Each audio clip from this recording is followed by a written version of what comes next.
రాష్ట్రంలో సార్వత్రిక ఎన్నికల పోలింగ్ సమయం ముగిసింది. చాలా చోట్ల ఓటర్లు ఓటు వేసేందుకు బారులు తీరి ఉన్నారు. మరింత సమాచారం మా ప్రతినిధి ధనుంజయ్ అందిస్తారు. ధనుంజయ్, చెప్పండి.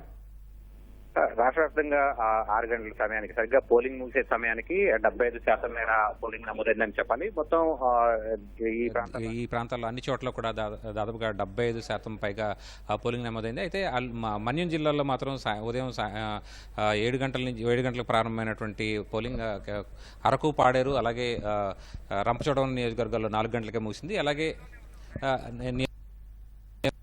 నియోజకవర్గంలో ముగిసింది. అలాగే కురుపాం, పాలకొండ, సాలూరు నియోజకవర్గంలో సాయంత్రం 5 గంటలకి పోలింగ్ ముగిసింది. అలాగే మిగతా 169 నియోజకవర్గాల పరిధిలో మొత్తంగా 75% మేర ఓటింగ్ నమోదైంది. సాయంత్రం 6 గంటల సమయం ముగిసే సమయానికి మొత్తం పోలింగ్ సమయం 11 గంటలు, మొత్తంగా ఉదయం 7 నుంచి సాయంత్రం 6 గంటల వరకు కూడా 11 గంటల సమయంలో 11 గంటల పాటు జరిగినటువంటి పోలింగ్ వ్యవహారంలో మొత్తం 75% మేర పోలింగ్ నమోదైంది. అయితే పోలింగ్ ముగిసే సమయానికి కూడా ఇంకా అన్ని చోట్ల కూడా అన్ని పోలింగ్ కేంద్రాల్లో కూడా పెద్ద ఎత్తున మహిళలు, పురుషులు, ఓటర్లందరూ కూడా పెద్ద ఎత్తున తమ ఓటు హక్కు వినియోగించుకునేందుకు సిద్ధంగా ఉన్నారు.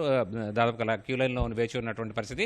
అయితే 6 గంటల సమయానికి వచ్చిన అందరికీ కూడా స్లిప్లు ఇచ్చినటువంటి ఎన్నికల సంఘం వారందరికీ కూడా ఓటు హక్కు కల్పిస్తామని చెప్పి స్పష్టం చేసింది.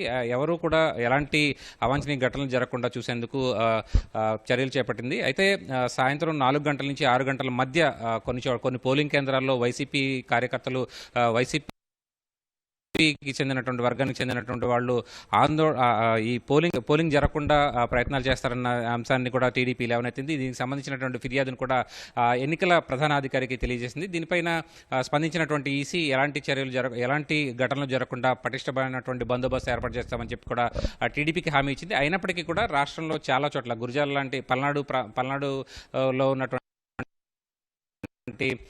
మాచర్ల, గురజాల తదితర ప్రాంతాల్లో హింసాత్మక ఘటనలు అయితే చోటు చేసుకున్నాయని చెప్పాలి. మొత్తంగా ఈ ప్రాంతాల్లో దాదాపుగా 10కి పైగా పోలింగ్ కేంద్రాల్లో ఈవీఎంలు ధ్వంసం చేయడంతో పాటు హింసాత్మక ఘటనలు కూడా చోటు చేసుకున్నాయి. వైసీపీకి చెందినటువంటి కార్యకర్తలంతా కూడా టీడీపీ వర్గీయుల్ని రాళ్లతోటి, కాళ్లతోటి దాడులు చేసినటువంటి పరిస్థితులు అయితే నెలకొన్నాయి. అలాగే కృష్ణా జిల్లా నందిగామ, ఇక పెనంలూరు తదితర నియోజకవర్గాల్లో కూడా ఇదే తరహా దాడు ఘటనలు చోటు చేసుకున్నాయని చెప్పాలి. మొత్తంగా కొన్ని హింసాత్మక ఘటనలు అయితే చోటు చేసుకున్నాయి. పూర్తిగా ముందుగానే ఎన్నికల సంఘం ఊహించింది. ప్రత్యేకించి పల్నాడు ప్రాంతంలో పెద్ద ఎత్తున హింసాత్మక ఘటనలు జరుగుతాయని చెప్పి ఊహించి దాదాపుగా పోలీసు బలగాలని మోహరించినప్పటికీ కూడా అక్కడ హింసాత్మక ఘటనలు అయితే చోటు చేసుకున్నాయని చెప్పాలి. అయితే ఉదయం 7 గంటల సమయానికి రాష్ట్ర వ్యాప్తంగా అన్ని చోట్ల పోలింగ్ మొదలైన సమయంలో ఈవీఎంలు కొంత మొరాయించాయి. దాదాపుగా 1,60,000 పైచిలకు ఈవీఎంలు మొత్తం ఈ సార్వత్రిక ఎన్నికల్లో వినియోగించినప్పటికీ కూడా అన్ని కొత్త ఈవీఎంలు తెప్పించామని చెప్పి ఎన్నికల సంఘం స్పష్టం చేసినప్పటికీ కూడా చాలా చోట్ల ఈవీఎంలు మొరాయించడంతో దాదాపుగా 2 నుంచి 3 గంటల మేర పోలింగ్ కొన్ని పోలింగ్ కేంద్రాల్లో ఆలస్యంగా మొదలైనటువంటి పరిస్థితి. అయితే ఈ ప్రాంతాలన్నీ చోట కూడా దాదాపుగా ఈవీఎంలు బాగు చేసిన అనంతరం మళ్ళీ పోలింగ్ ప్రారంభమైంది. అయితే ప్రత్యేకించి మాచర్ల, గురజాల, అలాగే రాయలసీమలోని కొన్ని జిల్లాలు కర్నూలు, అలాగే కడప, అనంతపురం తదితర ప్రాంతాల్లో పెద్ద ఎత్తున ఈ హింసాత్మక ఘటనలు చోటు చేసుకున్నాయి. ప్రత్యేకించి మాచర్ల తదితర ప్రాంతంలో దాదాపుగా 10 పోలింగ్ కేంద్రాల్లో ఈవీఎంలను ధ్వంసం చేసినటువంటి నేపథ్యంలో అక్కడంతా కూడా భయాందోళనలు సృష్టించినటువంటి నేపథ్యంలో పోలింగ్ సిబ్బంది కూడా పారిపోయినటువంటి పరిస్థితి. ఈ నేపథ్యంలో ఆ ప్రాంతాల్లో పోలింగ్ పూర్తిగా నిలిచిపోయింది. అయితే ఆ ప్రాంతాల్లో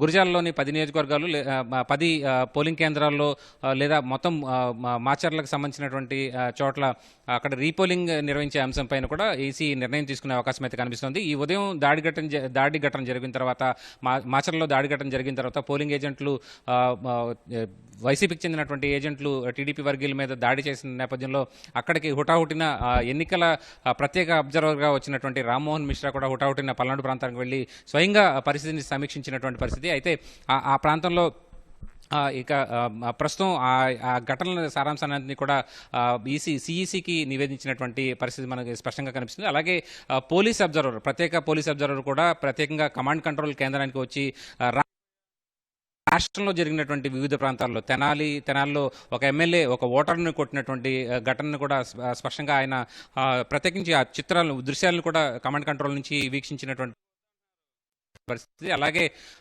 దీనికి సంబంధించి ఈ రాష్ట్రంలోని ఎన్నికల అధికారులు కూడా ఆరా తీశారు. అలాగే ఈ ఘటనలన్నింటికి సంబంధించి పోలీస్ అబ్జర్వర్ కూడా మాచర్ల, గురజాల, అలాగే కర్నూలు, అనంతపురం తదితర ప్రాంతాల్లో జరిగినటువంటి ఘటనలన్నింటినీ కూడా ఈసీకి స్వయంగా నివేదించినటువంటి పరిస్థితి. మొత్తంగా ఈ ఈ ఈ ప్రాంతాల్లో జరిగినటువంటి కొన్ని చోట్ల ప్రత్యేకించి మాచర్లో జరిగినటువంటి ఘటనల నేపథ్యంలో అక్కడ రీపోల్ ఆదేశాలు జారీ చేసే అవకాశాలు అయితే కనిపిస్తున్నాయని చెప్పాలి.